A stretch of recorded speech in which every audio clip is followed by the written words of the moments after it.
Yo les doy la bienvenida a todos y particularmente a quien honra el Zoom al cual hemos convocado hoy por un tema que preocupa a la humanidad toda desde hace varios años. Tanto la Confederación General de Jubilados, Retirados, Pensionados y Adultos Mayores del país, cuanto el Partido Confederal Intergeneracional, tenemos un compromiso con la paz mundial. Tenemos un compromiso con la unión de los hombres de todo el mundo por un mundo mejor. Hace ya muchos años, más de 70, el mundo se comprometió justamente a crear un mundo mejor que nos comprometía a todos, a los que vivíamos en aquel tiempo y que seguimos viviendo hoy, y a las generaciones que se fueron sucediendo. Nuestro compromiso con el Estado palestino ha sido permanente desde que establecieron relaciones con la República Argentina. En lo particular me tocan las generales de la ley, ya que yo inclusive hace muchos años formé parte de la Liga Árabe, más allá de no ser árabe, pero estar comprometido con esa lucha por la liberación de los pueblos. Decía que hoy contamos con el honor de la presencia del embajador de Palestina, un hermano, un amigo nuestro, el cual será presentado por otro hermano y amigo nuestro, cual es Eduardo Salim Saad.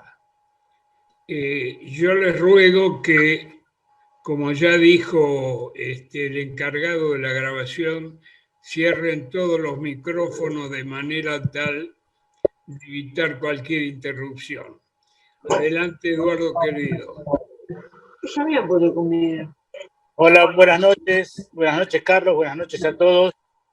Es un honor también para mí hacer esta presentación y que sea el prólogo de las palabras del señor embajador de Palestina,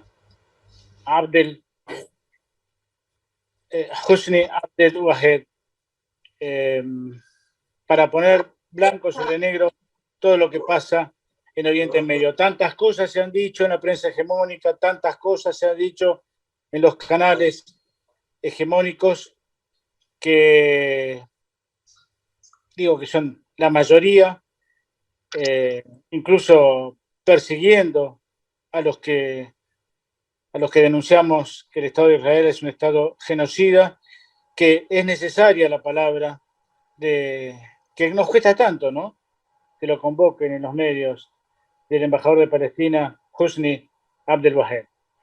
Muy bien, dicho esto, y de mi parte un homenaje personal a lo que se cumplimentó, que es un aniversario, el 9 y 10 de abril, que sucedió el 9 y 10 de abril de 1948, que es la masacre de Gazín, y también Sabra y Shatila, en 1982. Son dos hitos en esta masacre del pueblo palestino. Vamos a presentar al señor del cual tenemos una referencia inestimable por su sabiduría y especialmente su sabiduría respecto de lo que está sucediendo en Oriente Medio. Entonces, con ustedes, el doctor Husni Abdel Wahed, embajador de Palestina. Buenas noches. Primero que nada, quiero agradecer a Carlos por esta invitación, a Eduardo por sus palabras. Agradezco su generosidad y hospitalidad. También quiero agradecer y celebrar su compromiso con las causas justas, con las causas de los pueblos que luchan por la libertad y por la justicia. Quiero agradecer su permanente participación y preocupación por los otros, independientemente de quién se trate o dónde ocurra. Así que me honra enormemente participar con ustedes y espero que juntos podamos dialogar para aclarar algunas cosas que simplemente en Occidente o no se conocen o se han tergiversado intencionalmente. También quiero felicitarlos a todos y por su medio a todas las hermanas y los hermanos argentinos por la fecha que mañana se celebra, 25 de mayo, que inspira a pueblos como el mío que luchamos por la independencia y por la soberanía. Así que, en nombre del pueblo palestino, nuestras más cordiales felicitaciones por esta magna fecha que se celebra mañana. La verdad es que antes de empezar, o antes de entrar en detalle de la situación que vive mi pueblo en estos momentos, me gustaría contextualizar la situación para llegar a lo que vivimos hoy. Tal vez los que conocen les suene algo aburrido escuchar tantas veces lo mismo, pero permítanme, por favor, repetir esto porque lamentablemente en los medios hegemónicos se intenta imponer una realidad ficticia que no tiene nada que ver con la verdad. Pues este conflicto, para empezar, no es un conflicto histórico, no es un conflicto milenario, no es un conflicto religioso, tampoco es un conflicto, pues se trata de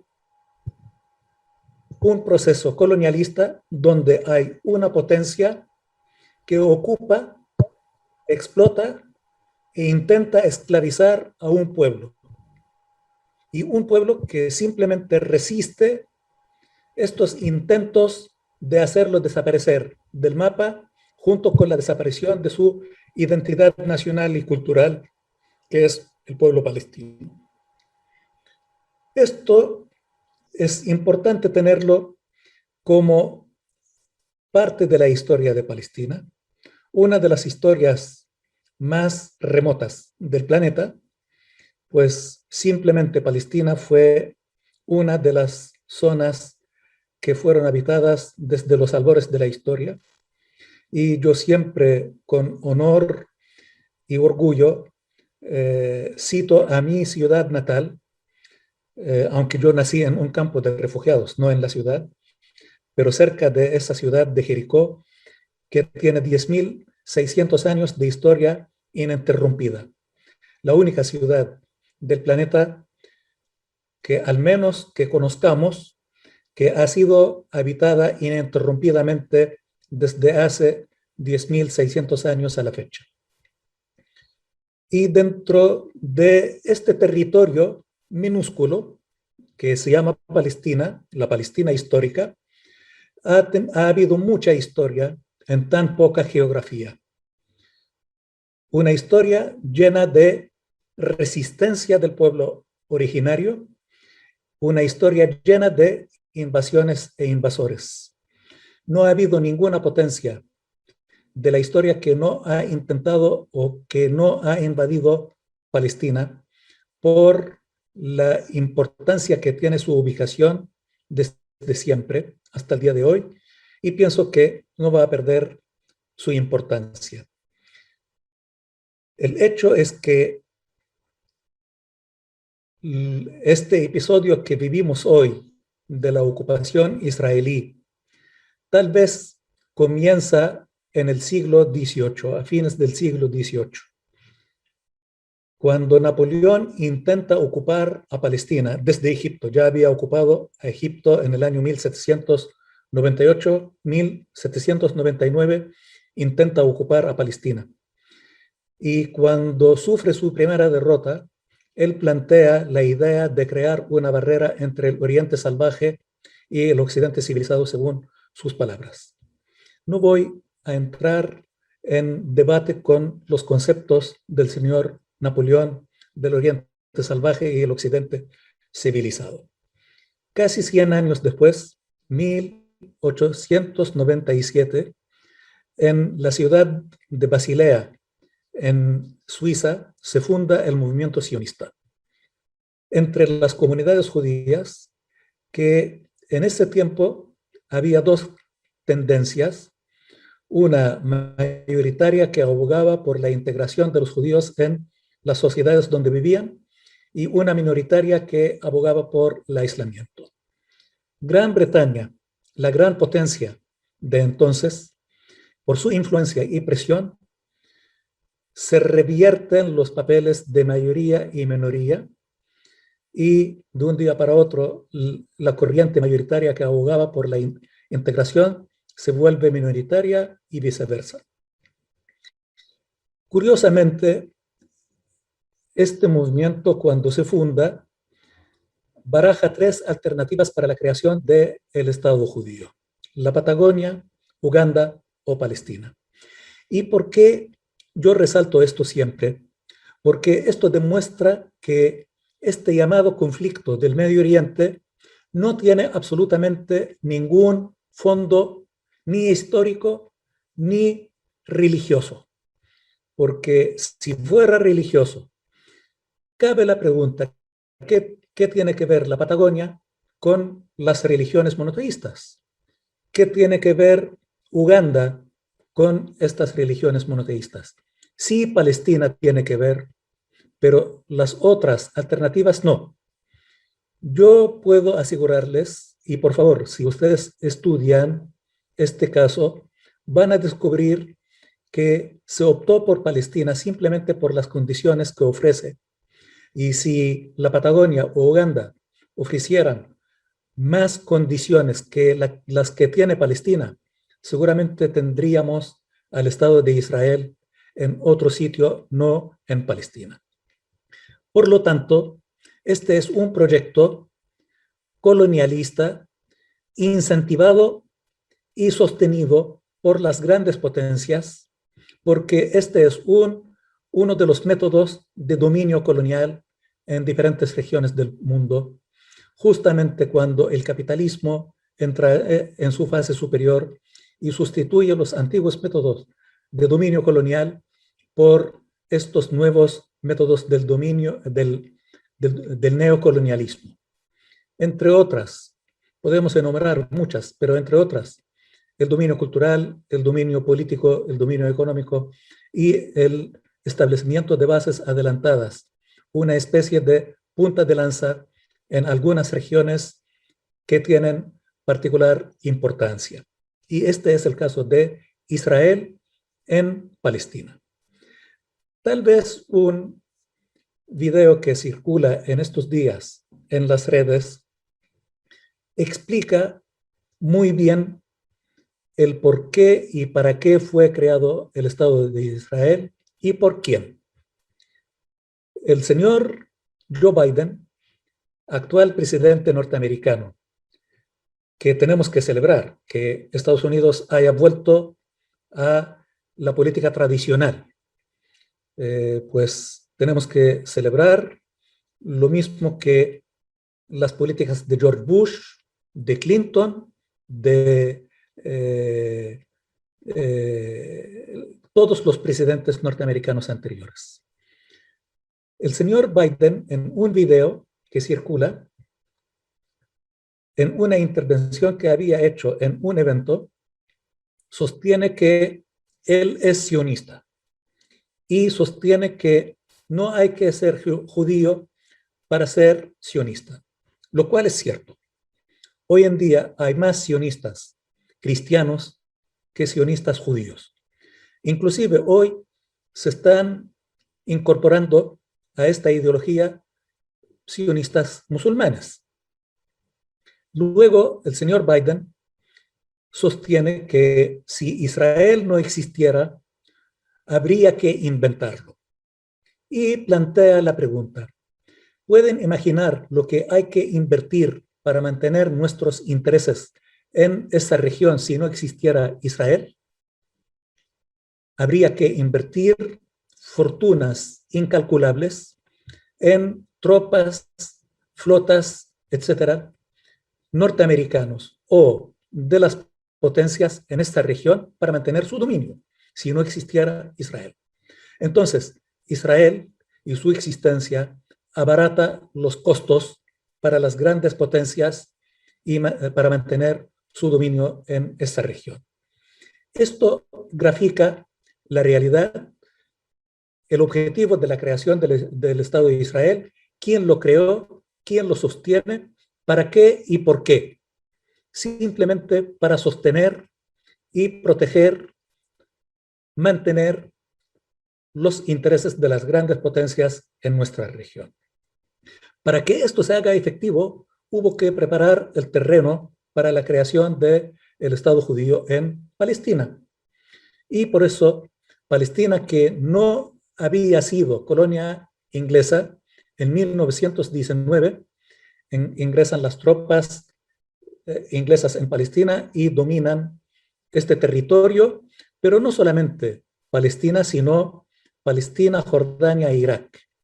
Fueron dominados en los primeros años del siglo XX por Gran Bretaña, lo mismo que Siria y Líbano, que habían sido dominados más o menos en este mismo periodo por Francia, Siria y Líbano.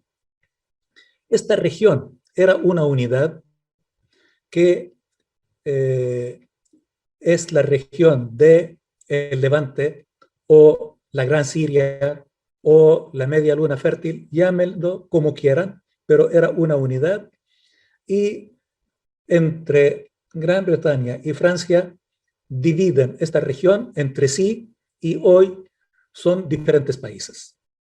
Luego, a fines de la Segunda Guerra Mundial, Gran Bretaña cede el territorio de Palestina al movimiento sionista y ahí se crea el Estado de Israel sobre el 78% de la Palestina histórica. Esto fue en 1948. Se crea el Estado de Israel sobre el 78% de la Palestina histórica.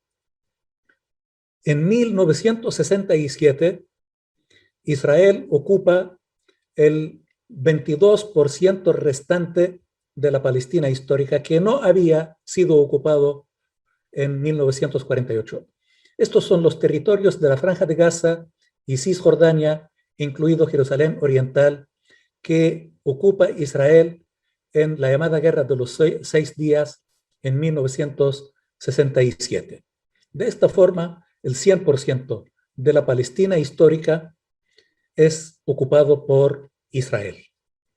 Israel ha implementado las políticas tradicionales de cualquier fuerza colonialista con algunas particularidades propias de Israel, entre los que podemos destacar la limpieza étnica, la sustitución de la población autóctona por población de inmigrantes, específicamente judíos, llegados de diferentes partes del mundo, y un proceso constante de judaización del territorio de Palestina.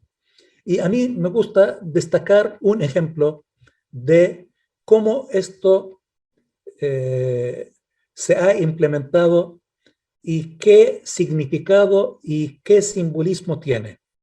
Fíjense, Palestina, a diferencia de lo que muchos piensan, que todo el mundo árabe es desierto, Palestina no es desierto.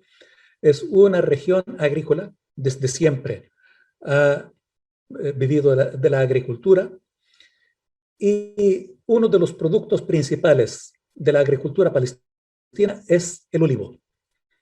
Por lo tanto, tenemos olivos milenarios. De hecho, está comprobado que el olivo más longevo del planeta se encuentra en Palestina, cerca de Belén, que tiene más de 5.000 años de vida. Es uno solo. Ese olivo es uno solo. Pero abundan los olivos que tienen menos años, tienen casi 2.000 años, que llamamos olivos romanos, que datan de la época del dominio romano. Fíjense, estos son olivos muy productivos, porque con el paso del tiempo el olivo produce más, crece más y produce más. Inclusive mejora la calidad de la aceituna y del aceite. Tenemos muchos olivos romanos. Fíjense, Israel, y esto tiene mucho simbolismo, por favor. Israel quema, tala, arranca, destruye los olivos romanos. Lo curioso es que en el mismo lugar plantan nuevos olivos. ¿Saben qué significa esto? Borrón de todo lo anterior y comienza de cero con el Estado de Israel. Lo mismo pasa con la judaización del territorio palestino. Un mito, y hablando de mitos, les recomiendo un libro de Ilan Pappé, un historiador israelí judío, Ilan Pappé, que tiene un libro, la verdad es que tiene muchos libros, pero hablando de mitos, él tiene un libro que fue editado acá en Buenos Aires en español, que se titula Los mitos fundacionales del Estado de Israel. Se lo recomiendo, por favor. Porque hay muchos mitos. Entre los mitos se encuentra que Palestina es una tierra sin pueblo para un pueblo sin tierra. Que Palestina no tiene población. Nosotros no existimos. Somos nada y nadie. Para un pueblo sin tierra, que son los judíos. Lo cual es una falacia, porque la tierra de los judíos es donde nacen, donde pertenecen, en Europa, en América o en cualquier sitio. El hecho es que este Estado de Israel se basó y se fundó en la tergiversación de la verdad y cuenta con los medios y los recursos que no son necesariamente propios, sino de sus creadores, de las grandes potencias. Desde su creación a la fecha, ha demostrado una y otra vez ser funcional y leal a sus creadores, porque ha actuado como el brazo de las grandes potencias para ejecutar el trabajo sucio donde sus servicios sean requeridos.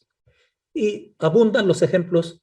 Yo no voy a mencionar ninguno, pero ustedes sabrán cómo actúa en países latinoamericanos, cómo actúa en África, en Asia y diferentes partes.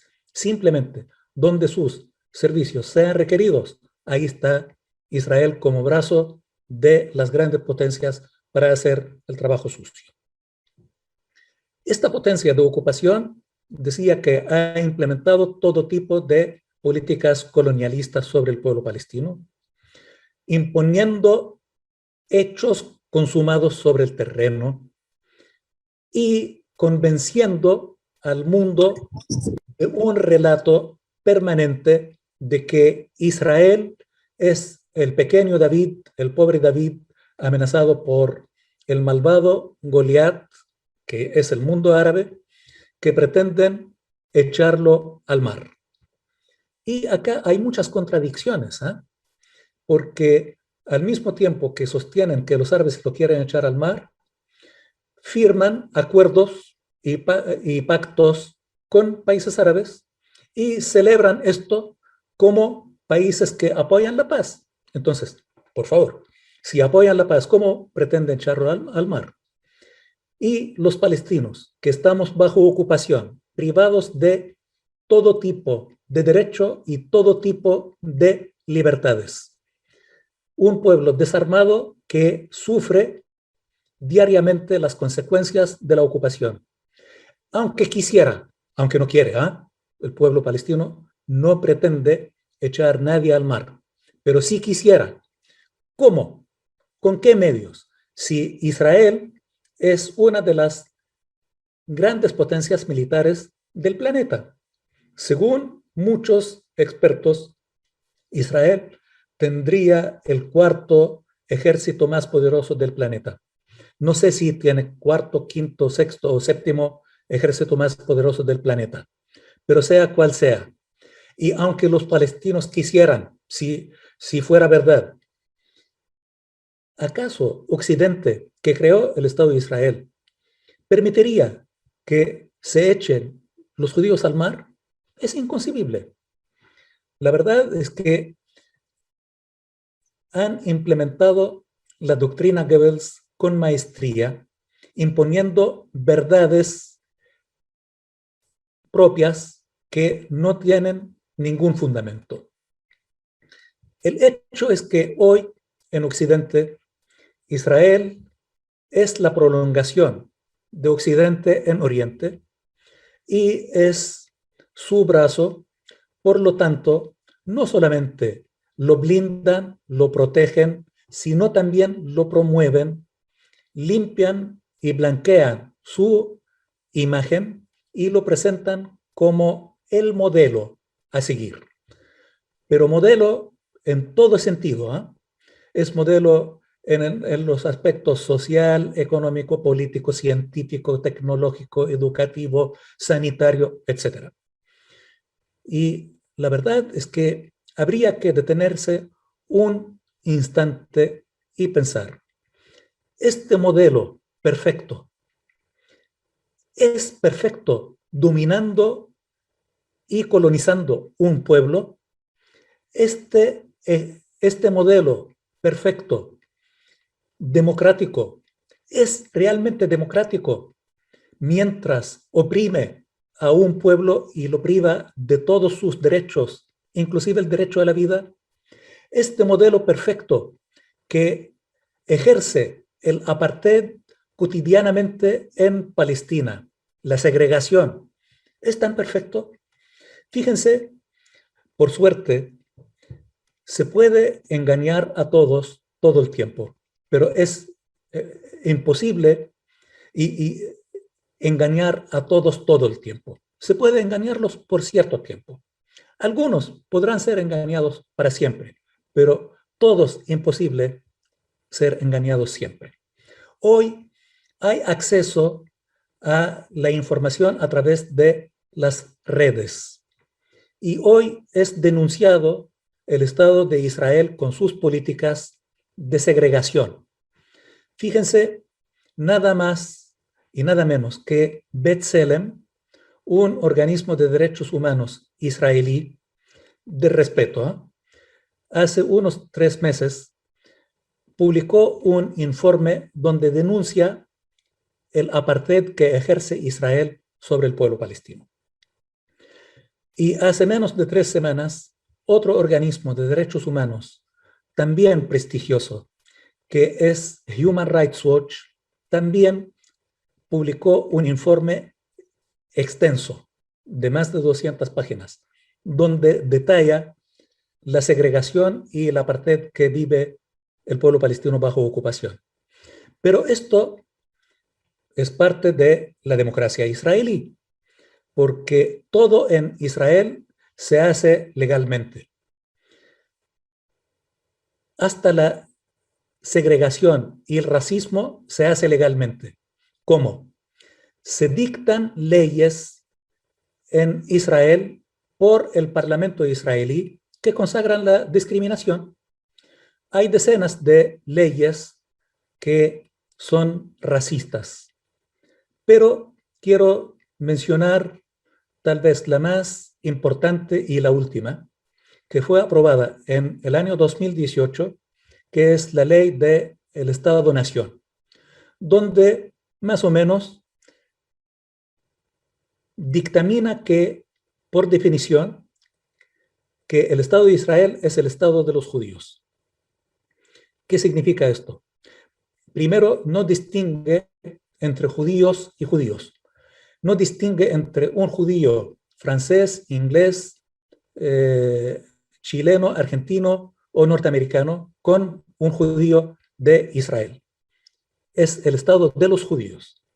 Luego, esto significa que aquellos ciudadanos israelíes que no son judíos, este no sería su Estado, simplemente porque es el Estado de los judíos.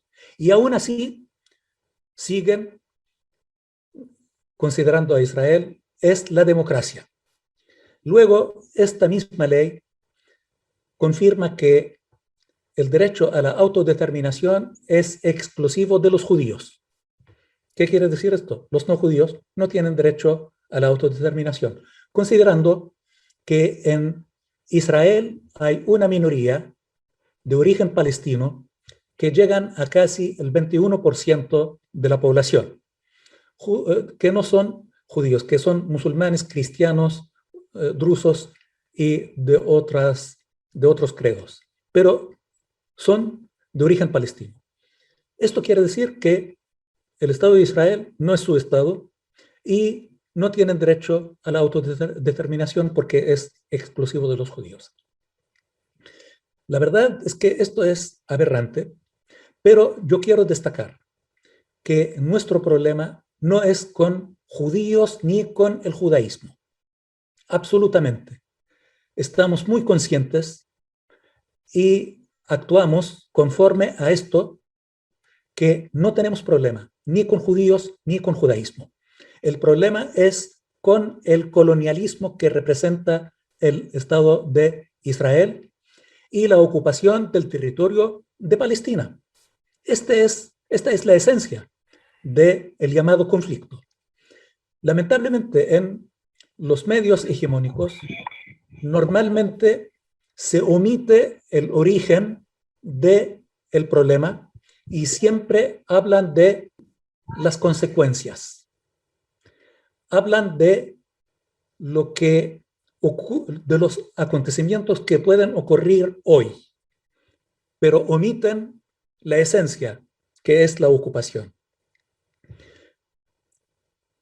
Nosotros, como pueblo palestino y nuestra dirigencia, hemos tendido la mano a Israel para una paz aceptable, no sé si justa, pero aceptable, posible y duradera, que consiste en una idea, una iniciativa que se planteó por potencias occidentales que llaman la solución de dos estados. Nosotros, desde el año 1988, hace 33 años, en el Consejo Nacional Palestino, máxima autoridad del pueblo palestino, una especie de parlamento en el exilio del pueblo palestino, que es el cuerpo legislativo de la OLP, en 1988, en su sesión celebrada en Argel, capital de Argelia, reconoció a Israel sobre el 78% de Palestina. Y desde entonces reivindicamos un Estado palestino independiente y soberano sobre el 22% de la Palestina histórica, que son la Franja de Gaza y Cisjordania, incluido Jerusalén Oriental. Cuando me escuchan hablar de 22%, 78%, les puede parecer dimensiones territoriales enormes. No, estamos hablando de una región que es la Palestina histórica, que abarcaría el Estado de Israel y el Estado de Palestina, una superficie que no supera los 27.400 kilómetros cuadrados. De hecho, menos que la provincia más pequeña de la Argentina, que es Tucumán. Este Estado independiente y soberano de Palestina, en algún momento se abrió una ventana de esperanza en el año 1993 con la firma de los acuerdos de Oslo entre la OLP y el Estado de Israel, que fue un acuerdo marco que todos celebramos y creímos que esto puede conducir a una paz definitiva y duradera basada en la llamada solución de dos estados. ¿Qué pasó? Lamentablemente, casi a los 2 años de la firma de aquel acuerdo, el fundamentalismo que gobierna el Estado de Israel asesina a Yitzhak Rabin, el único líder israelí que tuvo la voluntad y el valor de firmar un acuerdo que abría la posibilidad de una paz entre palestinos e israelíes. Y fíjense, Rabin no fue un hombre pacifista siempre, ¿eh? Él fue un militar que escaló en una carrera larga desde desde la escala más baja hasta la más alta en el ejército israelí, en el gobierno israelí, porque fue jefe de Estado Mayor, fue ministro de Defensa, fue canciller, fue primer ministro del Estado de Israel, y él mismo dirigió guerras árabe-israelíes, dirigió al ejército israelí. Por lo tanto, el hombre fue un militar experimentado, pero tuvo el valor y la sabiduría de llegar a la conclusión de que esto no tiene fin sino con el fin de la ocupación y la convivencia en dos estados independientes y soberanos. Lamentablemente, el fundamentalismo judío que gobierna Israel lo asesinó y más tarde asesinó su contraparte palestina, Yasser Arafat. Desde el asesinato de Yasser Arafat, de Rabin en el año 95, lamentablemente todo se estancó y retrocedió, siempre de la mano de la extrema derecha de Israel.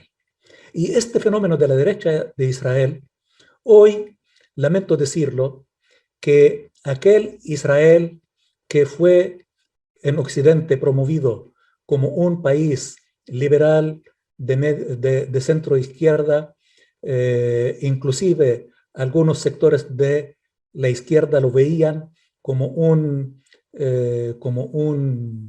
modelo socialista, haciendo el paralelo entre los kibbutz y los soviets.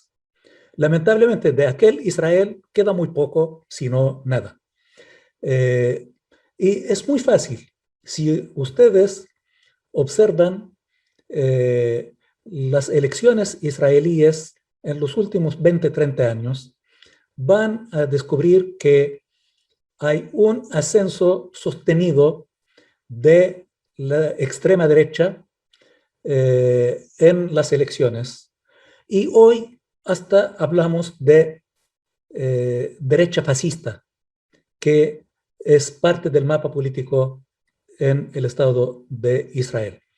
Miren, esto lo digo con mucha objetividad, nos daña a los palestinos y daña a la propia sociedad israelí, porque después del fascismo, que habría que pensarlo, inclusive hay figuras sionistas racionales que denuncian esto, entre los cuales puedo nombrar a Roland Lauder, presidente del Congreso Judío Mundial, que hace unos años escribió 3 cartas abiertas, una especie de artículos en la prensa norteamericana, donde advierte de la política israelí y el rumbo que está tomando según él iba camino a la segregación. Si él advierte que va camino es porque ya la segregación es una realidad. Hace pocos días, Abraham Burg, que es un político de una familia tradicional de la política israelí, que fue presidente del Knesset, también denunció las políticas del Estado de Israel y él pidió que dejen de considerar lo judío. Él no renunció a su religión, ¿no?, sino lo que representa el judaísmo como fuerza hegemónica en el territorio que ocupa en Palestina. También Ehud Barak ha advertido de síntomas de fascismo en Israel.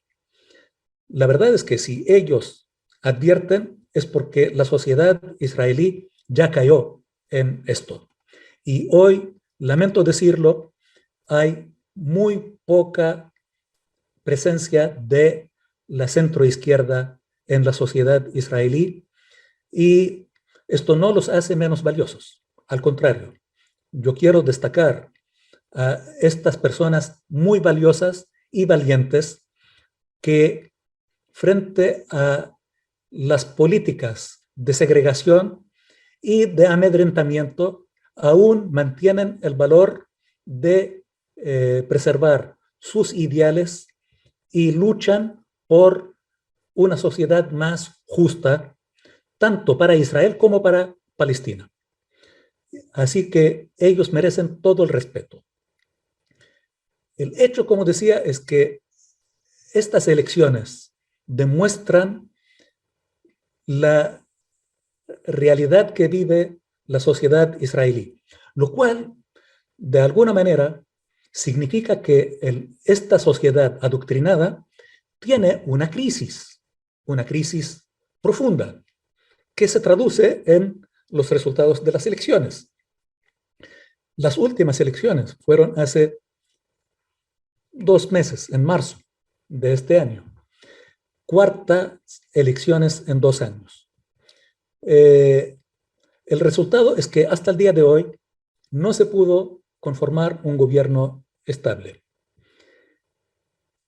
Hay una táctica muy antigua de exportar los problemas internos hacia afuera para cohesionar el frente interno y para desviar la atención de los problemas internos hacia afuera. Y esto es lo que ocurrió en los últimos meses, que el gobierno de Israel ha intensificado sus políticas colonialistas y represivas en el territorio palestino ocupado, especialmente en la ciudad santa de Jerusalén, ocupada en la guerra del año 67, territorio palestino ocupado. En estos últimos meses se intensificó la campaña de confiscación de propiedades palestinas y el desalojo de familias de sus hogares. En los últimos meses salió a conocimiento de muchos el caso de un vecindario en Jerusalén Oriental que es Sheikh Jarrah, donde viven familias palestinas por generaciones, al menos desde el año 56, quiere decir hace 65 años, viven en estas casas, con documentos que comprueban la propiedad desde Jordania y desde Turquía. ¿Por qué Jordania y Turquía? Porque decía al principio que toda la región de Siria, Líbano, Palestina, Jordania, Irak, era parte del dominio turco-otomano hasta 1917. Por lo tanto, en los registros y los archivos de Turquía, los archivos de propiedad, se encuentran las propiedades en Palestina, en Jordania, en los demás países que mencioné. Y hay documentos que comprueban que estas propiedades son palestinas. Los tribunales israelíes dictaminaron el desalojo de estas familias, no teniendo documentos comprobados de propiedad de judíos. Simplemente dictaminó su desalojo a favor de colonos judíos. Hubo una campaña internacional de solidaridad con estas familias y esto puso al descubierto las políticas del Estado de Israel. También en estos últimos tiempos hubo 2 fechas importantes para cristianos y musulmanes. La Semana Santa para iglesias orientales se celebró hace como un mes, donde los cristianos palestinos no se les permitió llegar libremente al Santo Sepulcro. Lo mismo que en el mes de Ramadán, los musulmanes no pudieron llegar a la mezquita del Aqsa, uno de los lugares más sagrados de los musulmanes del planeta. Y aquellos pocos que llegaron fueron atacados mientras oraban en la mezquita, profanando sus lugares santos por colonos y efectivos israelíes. La verdad es que estos son hechos cotidianos que vive el pueblo palestino, que resiste el pueblo palestino, pero la mayoría de las veces no son noticia para los medios hegemónicos. El asesinato de 1, 2, 3 por día no es noticia. La confiscación de tierras no es noticia. La privación de libertad no es noticia. Es noticia cuando hay una escalada brutal. Solamente en este caso hay noticia. Y esto es lo que ocurrió en los últimos días. Israel actúa conforme a la idea de que lo que no se puede conseguir con la fuerza se consigue con mayor fuerza. Y esto va en contra de las leyes de la naturaleza y de la física, porque a mayor presión el resultado es explosión. Yo he repetido esto mucho en estos días porque hay que tener conciencia de que esto no es producto del momento, sino es producto de la opresión permanente. Otro elemento es que el pueblo palestino es un pueblo vivo y digno que está dispuesto a mantener su resistencia hasta las últimas consecuencias, como una unidad.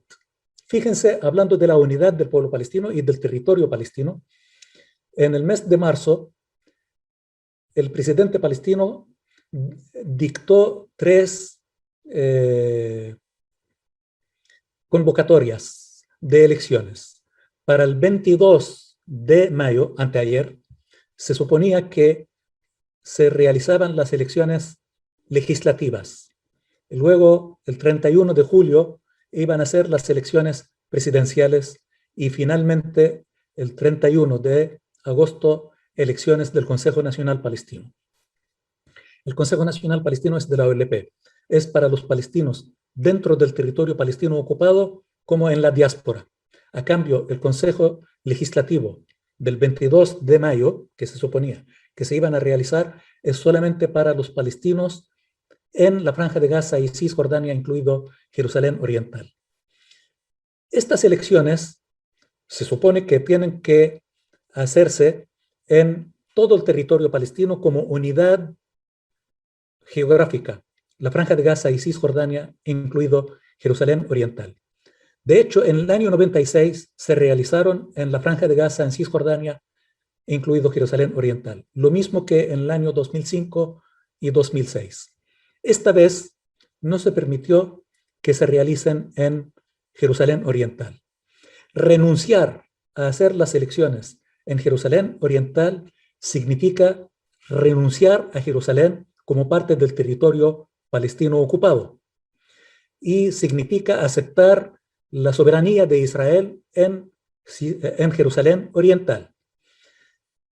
Se había conversado con diferentes actores internacionales sobre las elecciones. La comunidad internacional, especialmente los países de la Unión Europea, estaban muy interesados en la realización de las mismas. Las autoridades palestinas le preguntaron a los europeos, ¿estarían dispuestos a instalar urnas para votar en las representaciones europeas en Jerusalén Oriental para que los palestinos vayan a votar ahí? Los países europeos dijeron que sí, siempre y cuando Israel lo permita. Israel no lo permite, no lo permitió. Por eso fueron pospuestas las elecciones del 22 de mayo hasta cuando sea posible realizar las mismas en todo el territorio de Palestina. Una vez más, la Franja de Gaza, Cisjordania, incluido Jerusalén Oriental, y para todo el pueblo palestino, el que quiera votar. Lamentablemente, esto también ha sido otro factor que encendió la situación que finalmente se dio en estos últimos días en la Franja de Gaza, con un saldo muy triste de víctimas de seres humanos. Y vaya, yo voy a hablar de las víctimas palestinas y voy a hablar de las víctimas del lado israelí, porque si bien es cierto, hubo muchas víctimas en Palestina, hubo pocas víctimas en Israel. 10 muertos en Israel, 277 en el lado palestino, en la Franja de Gaza, con un saldo de 71 niños, 42 mujeres y 23 ancianos. Como si la vida de los jóvenes no contara, ¿eh? Pero siempre se destacan niños, mujeres y ancianos, de los cuales a mí me gustaría que alguien me dijera cuántos militares palestinos perdieron la vida. Es muy triste hablar de números cuando se trata de seres humanos, de vidas humanas. Pero esta es la realidad. El hecho es que anteayer se llegó a un acuerdo implícito, porque no hubo un acuerdo firmado, que significa una tregua, pero una tregua es algo provisorio, porque tampoco podemos juzgar lo que ocurrió en estos últimos días como un hecho aislado. No, esto es parte de algo que ha sido, no sé si decir cíclico, en cualquier momento puede volver a estallar. ¿Por qué? Porque no se da una solución al origen del problema. El origen del problema es la ocupación. La solución es el fin de la ocupación. Y fíjense, para que no quede duda, porque yo sé que en los medios hegemónicos hay quienes aún hablan de los que quieren echar los judíos al mar, que quieren destruir el Estado de Israel. No. Desde el año 88, la OLP, en su calidad, en su condición de legítimo y único representante del pueblo palestino, la institución madre de todas las instituciones palestinas, la OLP, y una mayoría abrumadora del pueblo palestino, han aprobado la convivencia con el Estado de Israel sobre el 78% de nuestra patria histórica. Quiere decir que reivindicamos un Estado palestino independiente y soberano sobre el 22% de nuestra patria histórica, nuestra Palestina, que son, reitero, disculpen si repito mucho, es para que les quede claro, que solamente en la Franja de Gaza y Cisjordania, incluido Jerusalén Oriental, que es territorio palestino ocupado y que el mundo reconoce como tal. Y con esto termino. El presidente palestino dice un par de citas que voy a repetir. Una dice que no queremos destruir un Estado existente, sino queremos construir uno al lado, que es el Estado de Palestina que queremos construir. No queremos destruir a nadie.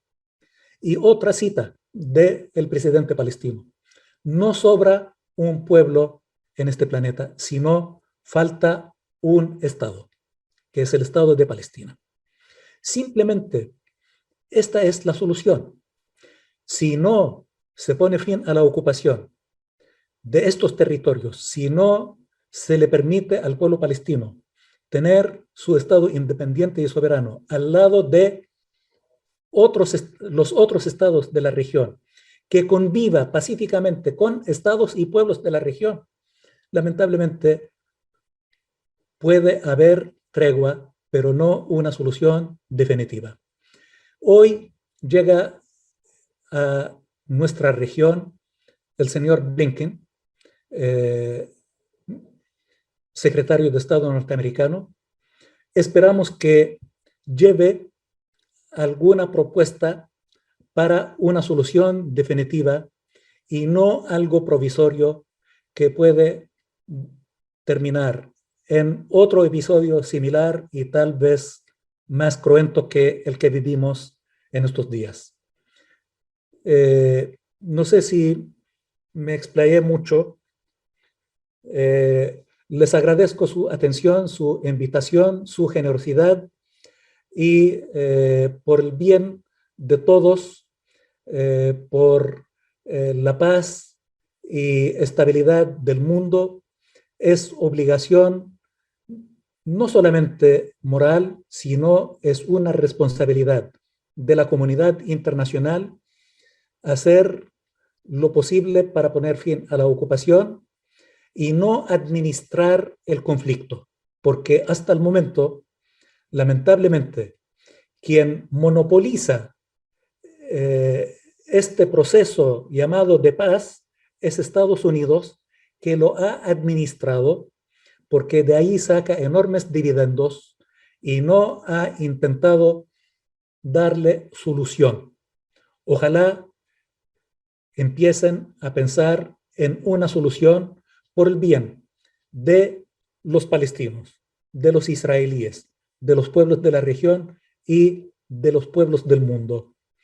Porque lo que ocurre en el Medio Oriente afecta la paz y estabilidad del mundo. Y ahí se trata de seres humanos, tan humanos como cualquier parte del mundo. Una vez más, les agradezco y hasta siempre. Bueno, yo había saludado por el chat, buenas noches. Me pareció excelente la exposición del embajador, muchísimas gracias. Yo quería preguntar, porque la verdad que me interesa mucho, conociendo además, digamos, las astucias de mis orígenes, quería preguntar, porque bueno, obvio que yo provengo de ingleses y de norteamericanos, quería preguntar qué pensaba, por supuesto que no estoy para nada de acuerdo con estas políticas colonialistas y de ocupación, y realmente se padecen, incluso parte de mi familia las ha padecido, por ser cristianos nada más, ¿no? Así que yo lo que quería preguntar al señor embajador, brevemente, o lo que él considere, me da la impresión que, digamos, con la incidencia de Estados Unidos en el lugar, como usted lo ha dicho, lamentablemente me parece que las expectativas de llegar a algún acuerdo que sea, si se puede decir, justo ya, porque creo que le han sacado muchísimo territorio a Palestina, si cree que hay alguna posibilidad, si quizás con esta nueva conducción, que no, porque usted citó al nuevo presidente Biden como, digamos, lo que estuvo diciendo Biden también, como que era conveniente mantener esa ocupación. Digamos, ¿usted piensa que se puede llegar a alguna parte, algún acuerdo con la importancia que Estados Unidos tiene en la región? Esa sería la pregunta. Gracias. Yo sí, creo que sí. Creo fervientemente en una solución pacífica, negociada, siempre y cuando haya voluntad.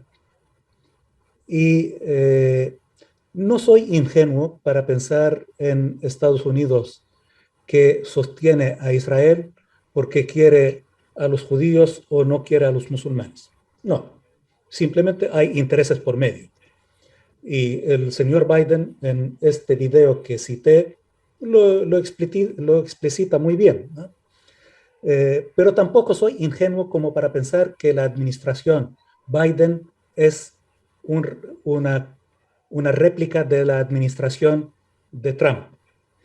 Si bien también estoy consciente de que la política exterior norteamericana es mucho más conservadora que su política interna, porque la sociedad norteamericana es sumamente dinámica y los cambios en la sociedad norteamericana son muy acelerados, y pienso que en la sociedad norteamericana se está viviendo un proceso de transformación, todavía está en sus comienzos.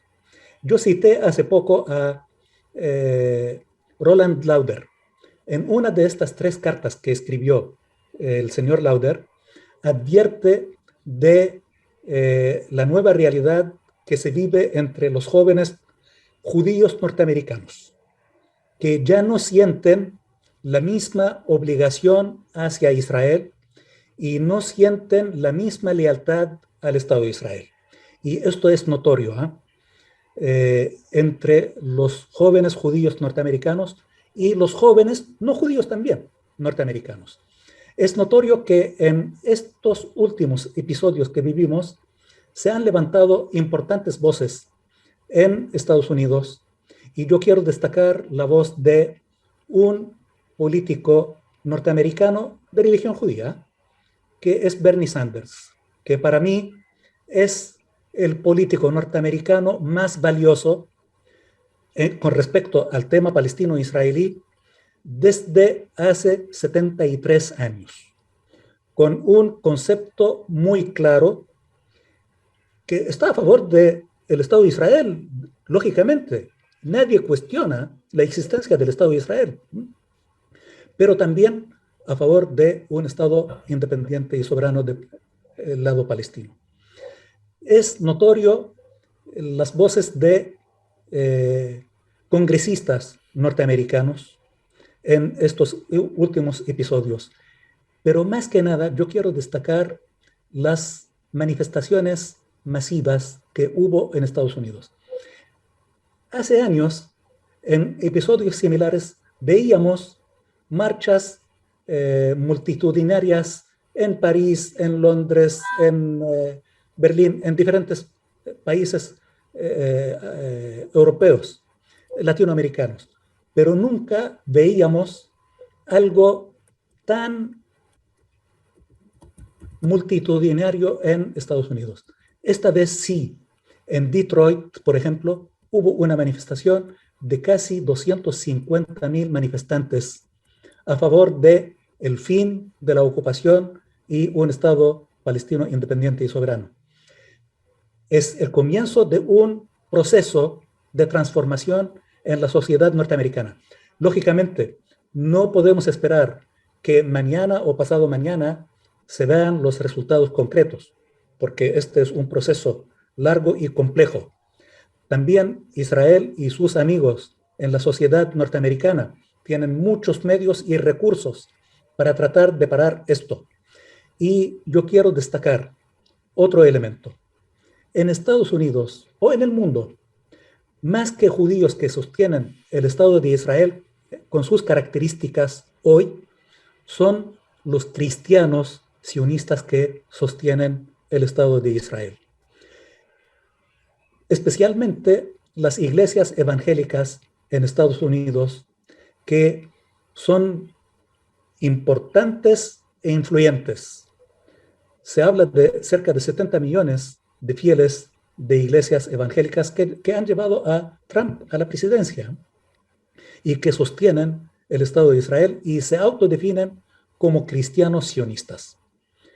Así que yo tengo la certeza que esto va a terminar en una solución pacífica siempre y cuando Israel llegue a la madurez suficiente como para entender que no puede mantener la ocupación y el sometimiento de un pueblo.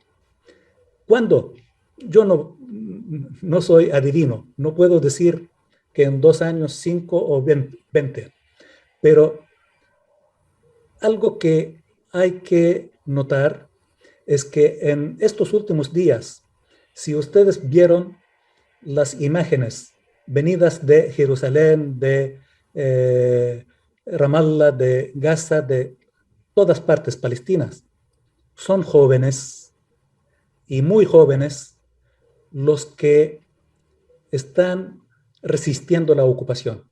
Esto quiere decir que no son de mi generación, no son más jóvenes que yo, son muy jóvenes y todos, sin excepción, han nacido bajo ocupación y que saben qué significa la ocupación y lo han sufrido en carne propia.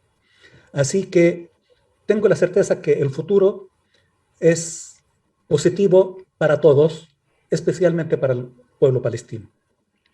Primero quiero agradecerle al señor embajador este honor que tenemos, porque esto es un honor tenerlo a él, escucharlo y tener esta posibilidad.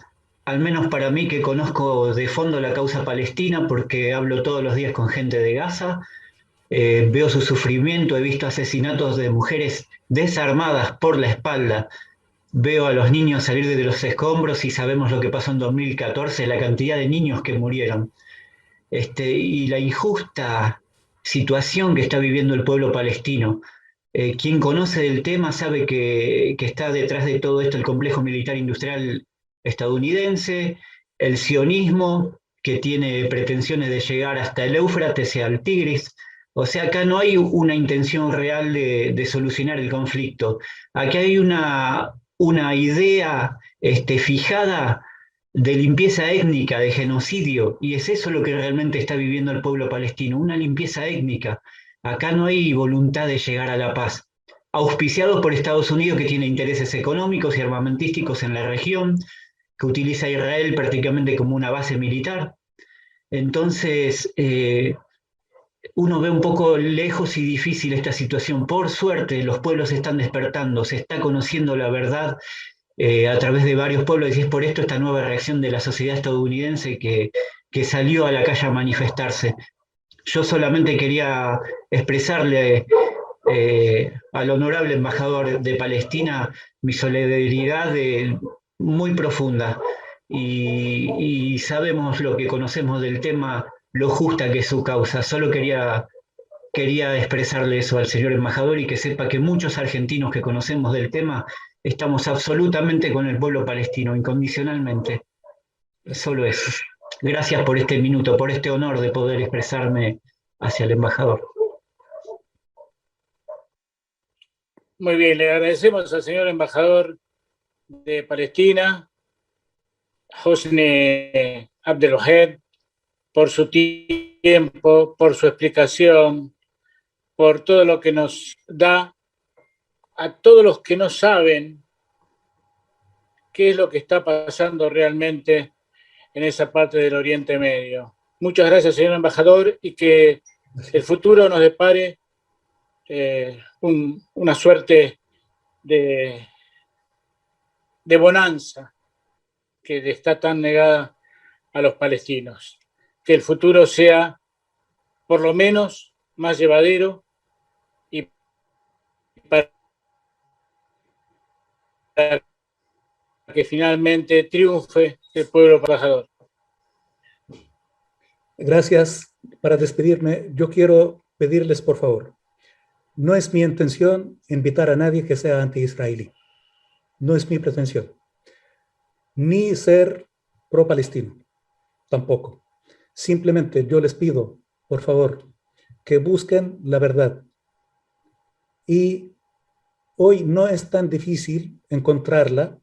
Es más fácil recibir el relato de los medios hegemónicos, pero quien quiere conocer la verdad la puede encontrar. Así que, por favor, no sean anti-israelíes, sean pro verdad y pro justicia. Les quiero agradecer una vez más por su gentileza, por su solidaridad, por su paciencia, y una vez más, feliz celebración del 25 de mayo, mi solidaridad con el pueblo argentino que está sufriendo, al igual que todos los pueblos, de esta pandemia. Ojalá salgamos juntos de esto lo antes posible, Y una vez más, gracias y hasta siempre. Gracias. Los agradecidos, querido hermano, somos nosotros, no solo por tu presencia, sino porque los argentinos estamos sufriendo los mismos embates del mismo sector y los venimos sufriendo desde hace muchos años. O sea que estamos por la paz, estamos por el progreso y la unión de los pueblos, y para que termine esta explotación impiadosa de muchos lugares del mundo. Un abrazo muy grande, hermano, y sigamos adelante. Gracias.